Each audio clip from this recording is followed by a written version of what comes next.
Значи, условите се навистина испод било какво достоинство. И тие услови треба да се подобрат.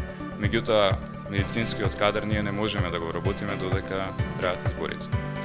Поради тоа што имаме конфликт на интереси. И Државната комисија за спречување на корупција, доколку во текот на овие избори ни овозможи да вработиме персонал кој што ќе ни помогне во доекипирањето на службите.